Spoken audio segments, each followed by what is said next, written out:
কান পেতে শোনো আমার প্রিয় প্রজন্ম। আমি যদি 24 ঘন্টার জন্য এই দেশের ক্ষমতা পেতাম, তাহলে আমি সমস্ত বিশ্ববিদ্যালয়গুলোকে মাদ্রাসায় পরিণত করতাম, আর মাদ্রাসাগুলোকে ক্যাডেট কলেজে পরিণত করতাম। আমাকে ভুল বোঝার কোনো অবকাশ নাই। আমি খুব কাছ থেকে দেখেছি মাদ্রাসাগুলোতে ছেলেরা 17-18 ঘন্টা বিরামহীন লেখাপড়া করে।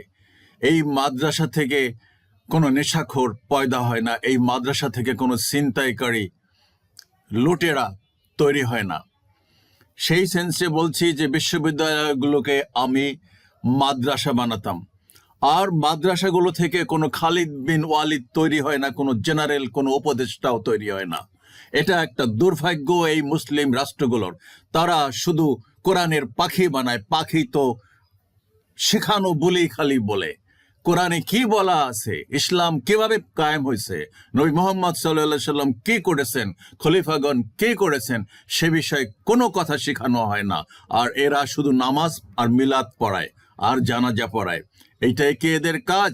নবী মুহাম্মদ সাল্লাল্লাহু আলাইহি সাল্লাম কি বিশ্বের সর্বকালের সর্বশ্রেষ্ঠ সফল সাহসী জননন্দিত সেনাপতি শাসক মহামানব ছিলেন না? আমি আলেম ওলামাদের কাছে জিজ্ঞাসা করছি, উত্তর দাও।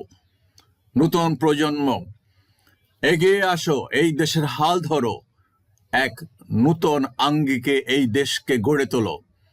এটা একটা অধপতিত, দেউলিয়া, অসভ্য, বর্বর দেশ। এখান থেকে মুক্তির একটাই রাস্তা, সেটা হলো এই নতুন প্রজন্মের ক্ষমতায়ন। আল্লাহ হাফেজ।